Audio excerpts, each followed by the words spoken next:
And we as a Rotary Club decided that we would put a budget of, I think we said $1,000, provide those hot meals and some volunteers to help. Well, as we move forward, we started to get a little bigger, reach a few more people.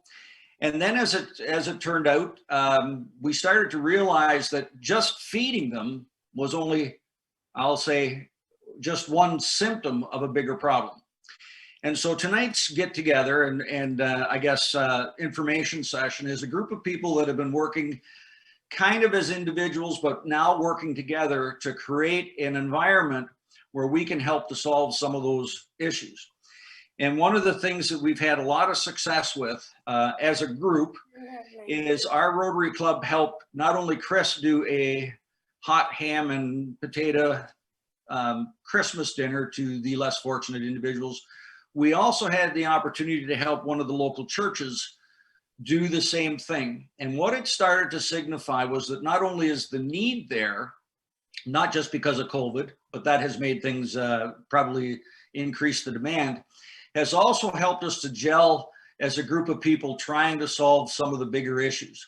We don't have all the answers, but we have a strategy, and it gives me pleasure tonight to be able to introduce you to one of our newer Rotarians, Adriana. She's going to introduce herself a little bit, and she's going to start off with what her concept was, and then we'll kind of proceed with some of our speakers through tonight. So if you'll help me welcome Adriana. Thank you very much, Steve. Pleasure to be here with you tonight. I am a fairly new Rotarian, and this is my first big project. And it's not my own project. It's one that the community has already been at work on. I've decided to invest everything I've got into figuring out how we can join with our communities who are taking on many different roles that all align together in the end to form, if we work together here, a pathway into prosperity. Now, it's difficult to move forward in life with barely making a living wage, and as well for some without even shelter to rely on. Today's project that we'll be discussing is on phase 1, which is first primarily supplying shelter for those who are unsheltered. And then the next phase, which hopefully we'll meet again on, is to provide affordable, truly affordable homes to allow people to accumulate wealth and become prosperous in life. I'm hoping that Cliff was able to join us. I did just re-forward him a link, and I'm not sure if he's here today. But without further ado, I hope he can fill you in on the progress that, together with community leaders and people such as Cliff, we've already made. Thank you.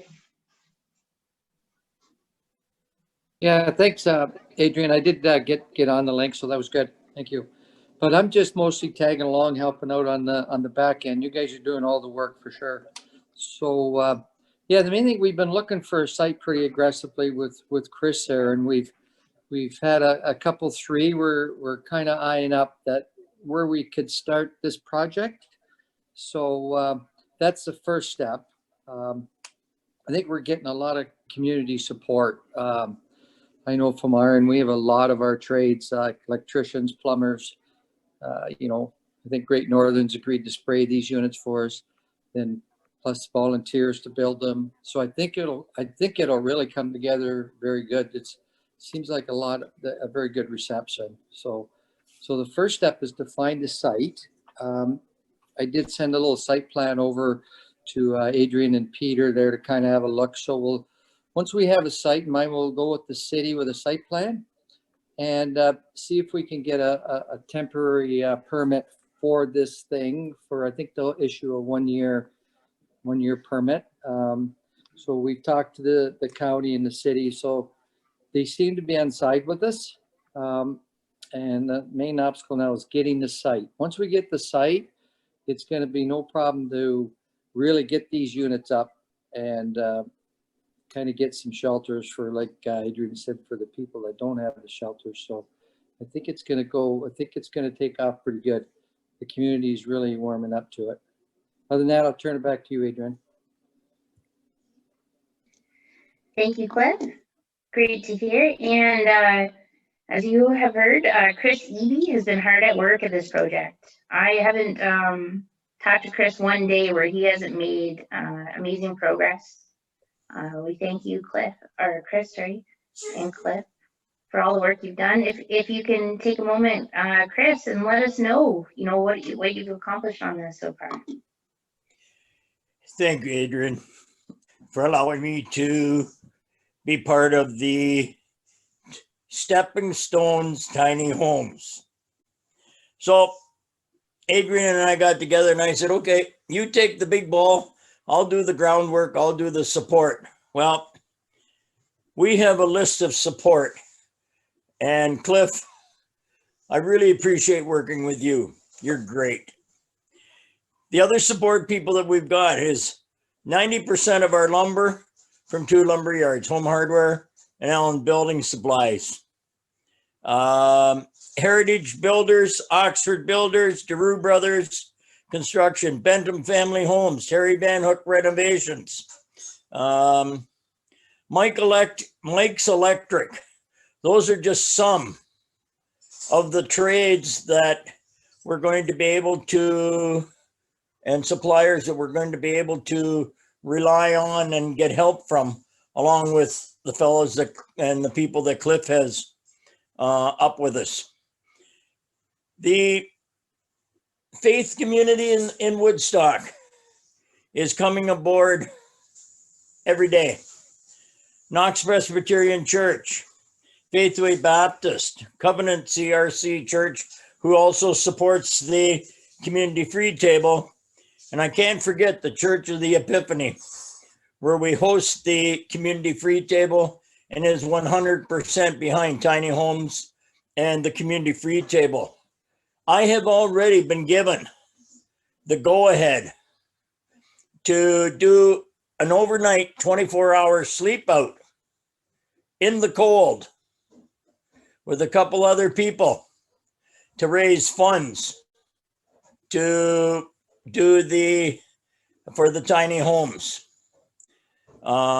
As we get closer to when we're going to do it, I will have volunteers that'll be there all night for 24 hours, off and on, to make sure the donations are looked after so that we can show the site plan, talk about the site plan, and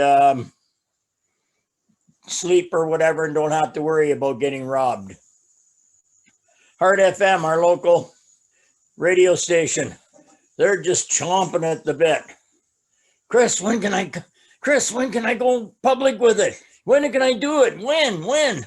I said, hang on, guys. I said, we're going to do a sleep out soon. And yeah, you can go, but we'll make sure you go public with that one. And they're going to when we do the sleep out, they're going to go public ahead of time, 2 or 3 weeks ahead of time, and remind people up to there. And then they're going to broadcast for a couple hours on site at Church of the Epiphany, where we're doing the sleep out. Craig Wallace from the city has been great working with Cliff and I, more with Cliff than with me. Anderson's. A lot of you people from the Rotary clubs will know Dale Anderson from Anderson Appliances in Ingersoll. After we had the Ingersoll Rotary meeting, Dale sent a message to an email to Peter, and Peter sent it to me. The first 10 mattresses for the beds in the tiny homes are coming from Anderson. Sorry, I said Dale, it's Daryl. But anyway, the first 10 mattresses are free to Anderson from Anderson's Appliances. The city, the faith community, the companies like Cliff has, Great Northern, to do the insulation and different things. Mike's Electric for 40 hours of a free electrician. How much more can we ask for other than let's get property and let's get going? Adrian? Jurgen. Jurgen has joined on to this project. He was working alongside on the exact same path that we were heading on, and we happened to meet. And I'm so grateful that you came aboard with us, Jurgen. Now, you've taken the time to do the legwork on documenting the plan here, and I hope you can share that with the group. Just for anybody who's coming aboard here who isn't too familiar with what we're trying to accomplish here for phase one, the ideas that have been worked through as a group here, as a collaborative, is that we're looking at building about 10 very tiny homes. I'm calling them quarter homes because they're about a quarter of a small home, about a 10 by 10 or 10 by 8 size. And the idea is, it's not going to have your plumbing, and it won't have all the amenities, but it will be a warm bed. It'll have heating. We're maybe looking at a solar panel option to help supply that electrical. But for somebody who's unsheltered, it's a place to call home, a place to put your things, and to feel secure that you can stay in and not have to leave at any particular time. And there will be on-site portable washrooms, which we're advised that would be the best idea for this situation. But without further ado, I see Jurgen's here. So Jurgen, if you wouldn't mind taking some time to talk about the work you've been working on there. Thanks, Adrian, and appreciate the invite from Pete Stum and the Rotary to be part of this meeting. Some time ago, I was thinking about this concept, and somehow, for some reason, I shared that with some communities. With the social group, the social housing group in Oxford County, and Adrian got a hold of my presentation at that time, and interestingly enough, we shared the same vision. And Adrian introduced me to Chris, who's been heading up making connections with the community for the last several years. And recently, I've been trying to keep up with Chris to kind of document all the work that he's been doing. It's not an easy task because he's going full steam ahead. And but my contribution to this project is not so much the network I have, but trying to kind of document and put it all on paper to be able to share this common vision that we have to get people off the street and giving them a basic shelter. So that's all I have to share. So I'm interested to learn tonight the progress on the property that Cliff and Chris has been eyeing at. I see Chris shaking his head already, but yeah, at some point in the meeting, I'd love to hear an update on that aspect. Cliff, can you tell us exactly where we are with a property? I think I'll let Chris answer this one because he's had the boots on the ground the last few days. So Thank you, Chris. Thank you, Cliff. When I got the site plan today, I went to London and then stopped in Ingersoll and showed it to Tim. Andrea from planning at the city told him also that there would have to be some kind of a great big bylaw change because it's a non-residential site. So he's going to be working with Craig Wallace and Upper Thames and Cliff to try and see maybe, Cliff, if we can get that straightened out for him. He needs a couple months yet. But anyway, he's just not ready to say yes yet. I'm not saying, he said, don't count me out. I'm not saying I won't say yes, but he says, I'm just not quite ready yet. Okay. Thank you. So I was just going to add to that a little bit, Steve, because we're trying to get like close to the closer to downtown with the services, obviously the better. So that's kind of our focus. We're going to start looking a little broader reach outside. I think Christad have something maybe with the old John Deere property. So we're going to pursue that. Plus, I have a couple ideas of some other industrial lands, but you're getting out farther from the city limits. And I think with these people, you know, for the shelter purpose of it, you know, if they get too far out of town, I'm not sure if they're going to stay there. Like they might want to be closer where the amenities, like the, you know, the Canadian Mental Health is downtown, the clinic, and also some of the service clubs. The amenities are kind of downtown. The Kitchener model, they had the luxury of having part of an industrial building where they had a kitchen and everything set up. So that worked good. So the service clubs could bring the food out there once a day and have mobile visits and stuff like that. So, but just on a piece of industrial land, which could be possible, you're getting a little farther from the downtown core, but we'll look at them options too as we go farther. John, do you want to unmic yourself and just ask the question?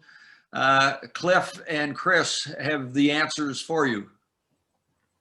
Well, yeah.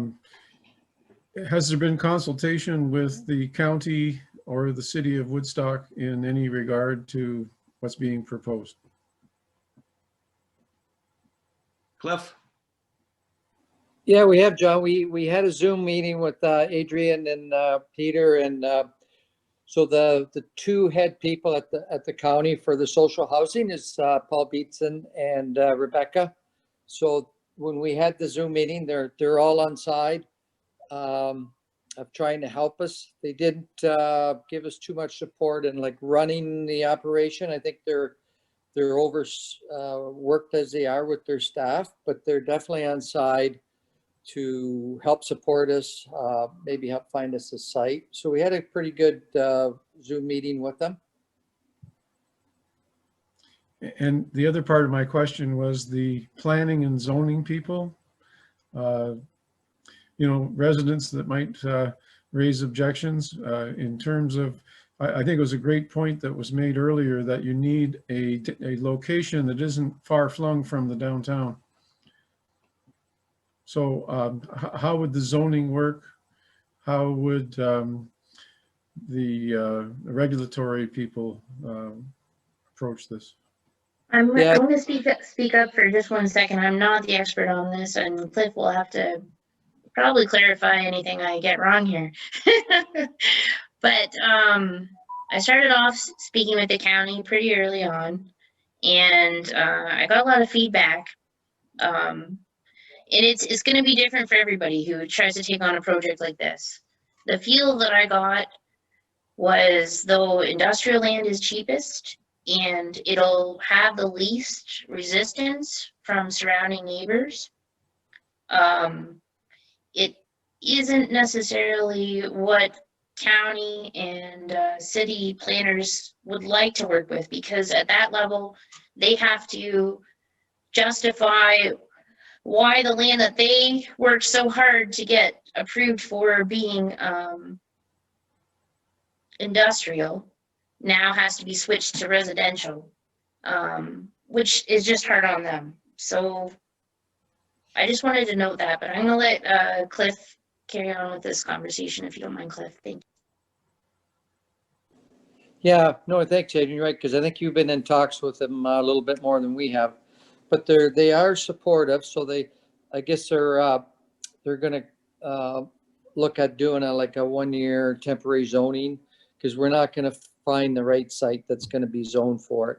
And the challenge is getting a site that's not going to affect too much residential, but yet be fairly close to the downtown. So we do have a couple challenges ahead of us getting this site, but we think we can overcome the hurdles with the municipalities, with the city. They're pretty good. Craig Wallace has a lot to do with planning too. He helps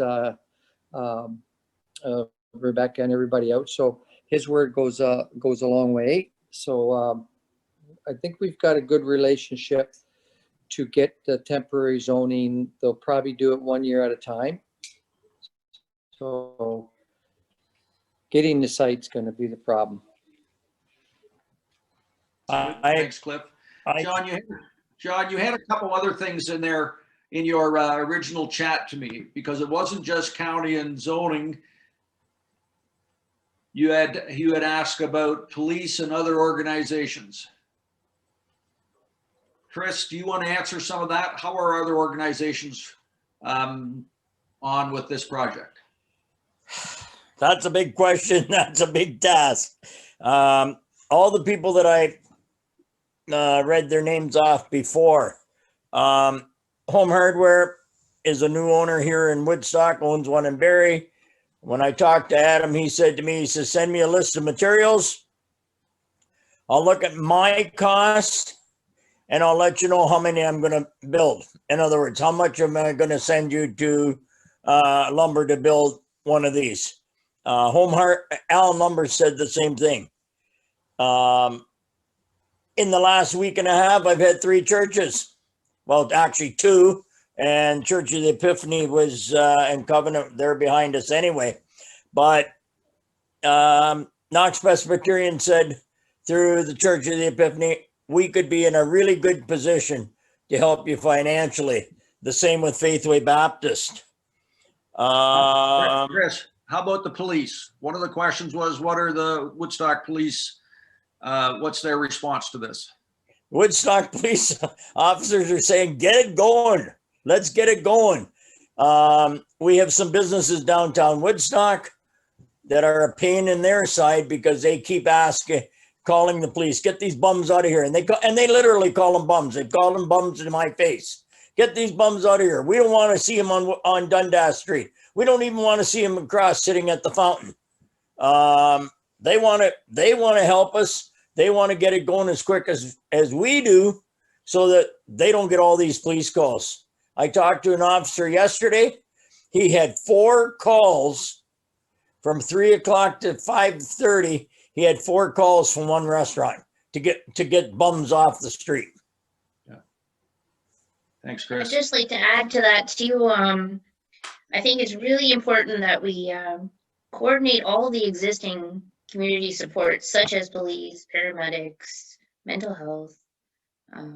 Not that that is necessarily the cause, but so I have reached out and asked people who are experts in that area if they would be willing to, help us coordinate these services so that we can make this a very successful model. So I'm just waiting to hear back, but I most recently reached out to the chief of police for the city of Woodstock.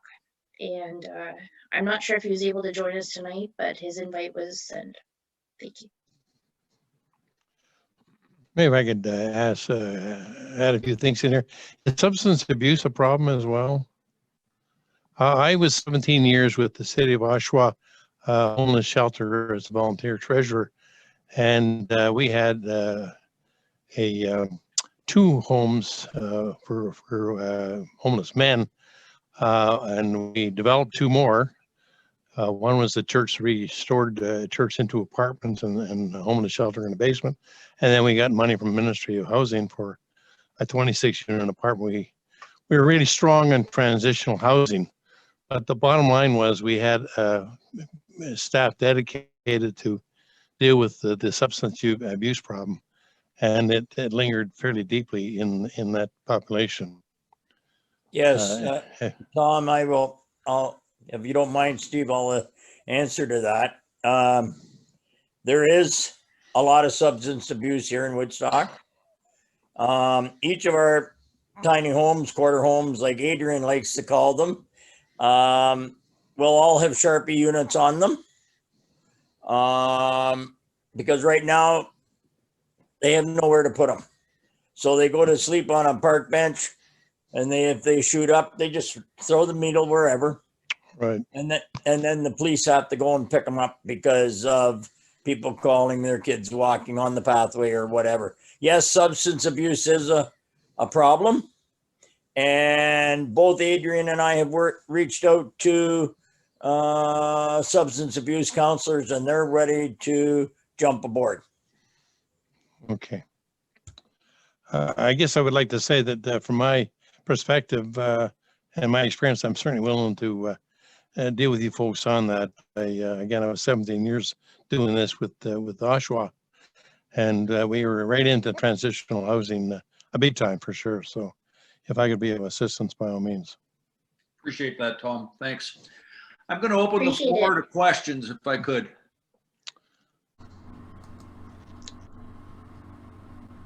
Well, maybe I'll start off again if I could.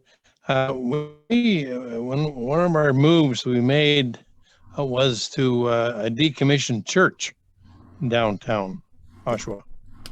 And we were able to get the necessary okay on that to renovate it into a homeless shelter. And it was a fairly tall church, so we actually created a bunch of apartments in it as well, somewhere around 12 apartments. And that didn't seem to be a big problem. And I wondered if, in fact, there's that opportunity, because it didn't seem to cause a stir because it was downtown, and that's where you need to put it for sure. And I know you've got a different slant on it. You're talking, the sheds kind of thing. But that was the approach we took. We were dealing with a population that really needed to be downtown. They end up going downtown every day anyway, even regardless of where we put them. But it was where public transit also functioned. So that helped. Thank you. Peter? Yes, Steve. Hey, Tom. How did you finance that church building? Well, we had donations. We had the region of Durham made a contribution as well, and the Ministry of Housing did as well. So did it cost you quite a bit of money yourself, or the group that you work with, or Rotary, or? No, we end up, we probably had to finance possibly 25-30% of it. It was quite a while ago. The Ministry of Housing, though, came in and they financed the entire new apartment building. And it was about 2.6 million. Cool. And it was a 26 unit apartment building. So you ended up paying 30% of the property cost, basically, then, Tom? Well, on the recommissioned church, about 30%. But we had donations and grants and whatnot from various organizations. But the apartment itself, though, the second building was an apartment, and that was pretty well totally financed by the Ministry of Housing. They also had a share in the church renovation as well. I've put a whole lot of contact details in the chat. We in Oakville, we had the same problem you have. And in fact, Halton used to say we don't have homeless people, because they used to give bus tickets to the homeless for Toronto or Hamilton. So what we did is we bought a townhouse and put five homeless men in the townhouse. And to be honest with you, it's still going today. We had a mayor who was cooperative. The community said 1 or 2 people complained, and we had a lawyer who said, no problem, we'll bring in the ombudsman. And I have to tell you, Barbara Hall, who's the ombudsman, took on I think it was Port Perry, where they were putting in a house it's called the Golden Girls, and they're putting in a Golden Girls Act at the Ontario legislature. And it's to house, like you are trying to do, people who cannot afford housing on their own. So I've put in a link to the CMHC contact as well. There's money at CMHC for you. If you go to CMHC and get them to work with you, I think he's the contact for your area. Speak to him. The other thing is, have you looked at Kitchener? There's a place called the Working Center. Speak to them. It's a fabulous project, and they probably would be able to help you with a few things. The other one I've put in there is for Homes for Vets. There are Rotarians in Calgary working on that project. I think I've got the link there. Have a look at who else can help you. I love Tom's suggestion of looking at decommissioned churches. There are so many churches being decommissioned right now, and they're only too happy to willing to work with you. I would certainly encourage you to look at a tiny house that provides more than just sleeping quarters. I really would. If you're going to do it, go for it, do it properly, and give someone a real home. And I'm happy to be a resource in the future. Doug knows where he can find me. I applaud all of you for doing this. I'm totally on board with you and totally moved by your story. And that was a fabulous video. So thank you. And I have to leave now, but I'm so pleased I joined you on this. And I just encourage you to continue and do whatever it takes. So ciao, everyone. Thank you so much. Thank you, Norma. Thank you for being here. One of the things I'll say real quickly is we have I shouldn't say we, well, it's a we because it's a Rotarian in our club that has a plan and a strategy for taking people from not having a home to providing shelter to actually owning a home. And she's got a whole plan. Adrian has it. It is really something to see. This is step one tonight. So we appreciate it. Thank you for your input. My pleasure. Good luck. Thank you. Does someone know how many people the inn in the shelter can house? From what I understand, the inn is full every night right now. Right now it's full, and they're up to 25 beds now. Okay. And Tom Simmons, you were asking about shelter and an inn. Yes, the inn here in Woodstock is in the basement and the second floor, part of Old St. Paul's Church. But because of safety reasons, they can't, if somebody gets caught shooting up drugs or with a weapon or something like that, obviously in their possession, they can't stay there because of the fact that they have been caught. Now they do say, okay, you can go, you'll have to leave for a month or maybe 2 months, and then they'll bring them back and let them try again. And that is their second and last chance if they get caught again. Yeah, we had the same practice in Oshawa as well. And drugs were certainly a problem. But yeah, if you approached the shelter basically past out or next to it, you were denied entry. You had to be tough, otherwise you would destroy the place. So one of the things I would encourage you to do, I know not everybody that's on this call is real close, but on Saturdays from 11:30 till 1, come to basically the center of town. We're at the Church of the Epiphany, serving them a hot meal. Now, these individuals can get a hot meal just about every day of the week. Somewhere, but there was nothing for a hot meal on Saturday, and Chris filled that void. We as a Rotary Club are continuing to support that, and it is amazing. For myself and Peter, we are there pretty much every Saturday, provided that we're in the area. And what we are starting to see is the community stopping. Well, the community stops.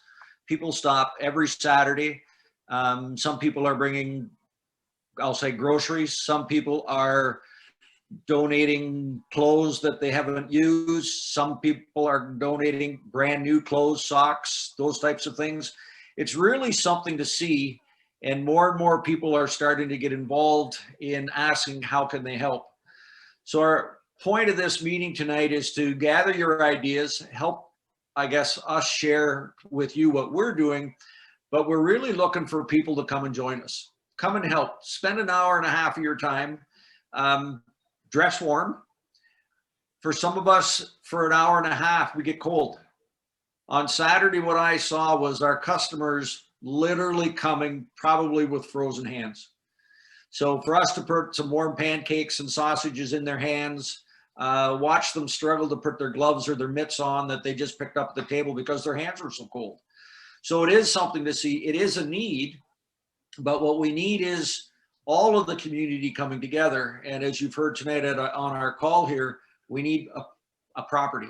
Step one, as Cliff said when he started, goal one, step one is to get a piece of property. We've got a lot of other things ready to go. In fact, that lot 42 from Kitchener, we actually have their, what would I say, their guideline. the hurdles that they had to jump through. We have a list of all that stuff. So figuring it out isn't necessarily the hard part. And Tom, you've shed some light on this. I appreciate that. That maybe we, instead of us looking for a vacant property, maybe we need to look for something else. Understanding that we're starting with a few dollars, not a whole lot. So that's also something that we're probably a little cautious about. John? Yes, the more this discussion goes on, the more I wonder about, there seems to be different levels of need in these populations. I think Tom brought it out that in Oshawa, it may not have met everyone's need. It seems that the tiny homes concept provides the most basic need, and that is getting a safe place to stay overnight where you won't get fear for your life, from other people, and basic shelter. And then there's a gradation of maybe another step or another form of housing that Tom was suggesting, and whether there's a need for separation of people as they go to a shelter. I don't know a lot about it, but I do have people who deal with shelters. And one of the things, especially in the big cities, is that they're in fear of their belongings being stolen when they're in a big shelter. The impact of other people, and Tom described it, high or dangerous or mentally unstable. So, I think part of a plan needs to understand the gradations of need and how whatever solutions are being proposed meet different needs. So a church basement such as the one that was provided in the example seems to be pretty good. You got food, you've got washrooms, working washrooms with water. But for the most basic need, and maybe those folks that just don't want to go into a community shelter, the homes, the separation of homes might meet that most basic need. Maybe the washroom could, instead of Johnny on the spots, it could be a washroom trailer where you can actually heat it and have a separate service. And then it's a communal facility that at least provides proper sanitary conditions and can be properly cared for in all seasons. So maybe that's part of the plan that could sort of relate to the community where this starts and ends, and where does subsidized housing fit as well. And because the health people and the planning people definitely already have subsidized housing in several forms. So maybe showing how this all fits, because what's currently there clearly doesn't meet the needs that are out there. And, our motto in terms of that was it's not a handout, but it's a hand up. And that's the sort of the road we were taking. But it needs that kind of support. You're right, John. Including ability to go back into this into normal civilization without having a fear of even the banks, as an example. They've been away from banks so long they don't even know how to deal with that issue. Well, very simple stuff. Yeah, hats off to this group, because tremendous ideas already. I think what's needed, though, when you make the big first step, is a broad coalition that gets a lot of people saying yes, and anticipate people who may have objections and overcome those objections even before you start. I'm going to choose to speak up here, and I love what you're saying, and I want to speak up because of what you're saying. This project, I didn't want to get into the project philosophy too much because it's more about hearing from you, but the project is based on a collaborative resolution, which means basically we take our perspectives and we put them together and we find a solution. And what you're echoing today, right now, and about becoming a bigger project is by speaking up. Basically, you are part of the project. We're taking your advice right now and incorporating it in. And you're right. You're absolutely right. The choice of these tiny homes, the fact that we need the safety and the security of having your own small space where you know you are safe. And I wanted to do flushable toilets, heated and in a nice area. But I do hear from experience that we might want to start with the Johnny on the spots. Unfortunately, just due to the fact that we do have some people who are using needles and might flush other things down the toilet. So apparently, it's the best solution at the moment. But I do believe they also have flushable toilets at that site. So that is maybe we can do both. But yeah, and just to touch base on Norma's last message there before she left with us, working towards something bigger. I actually came in on the smaller home, affordable home side. So this is like you said, there are different people along the spectrum that need different things. There's basically two clogs. This is the first clog, which is the most urgent need, is meeting the people that have no shelter right now, right?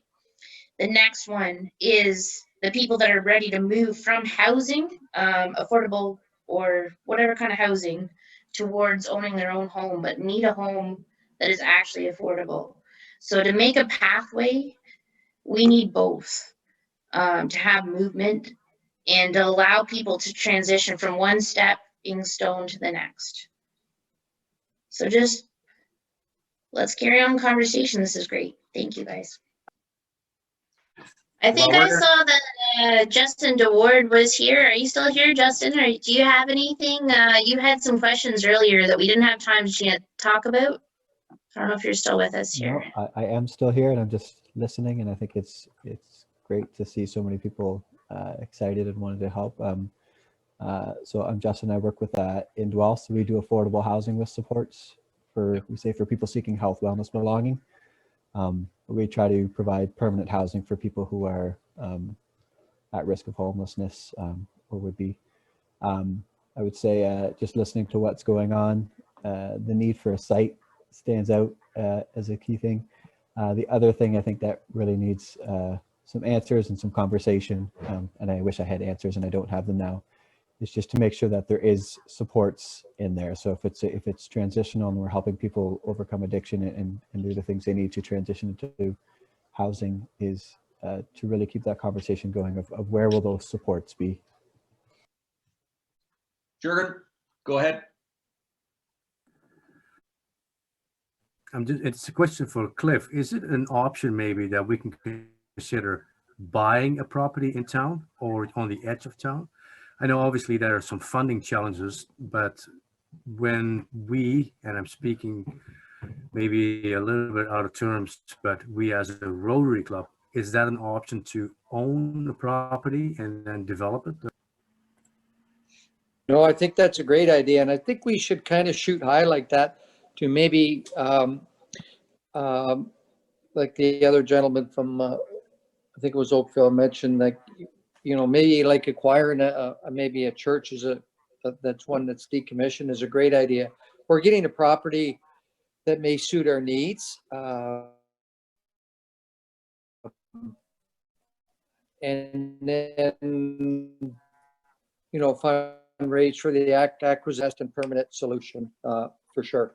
It's going to be tough to find a site for sure, but if there's something around that would fit our bill, I'm sure we can get the funds.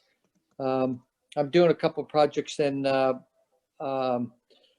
Kitchener right now they're the step above this, or more with CCANs, but the CMHC is stepping up. I'll send you the email, Adriana. I think the region stepped up through some money at CMHC, and I think they had some provincial money. So this particular one we're doing is $4.5 million, and essentially, they're getting the money for all of it. So, so the money's out there, and I think if we find a property, I think we should shoot that way. That would be the absolute best solution for sure. That's great, Cliff. We have gone a little bit over 8, but we've had great discussion. We've got great information. I guess one of the things we're still at step 1. We of course have progressed through to steps 2, 3, and 4 on our starting project. We've got lots of things in the works, but we need a location. And I do want to thank everybody who's been working on this. It is extremely interesting to go to lot 42 and see what they do. To see it in person.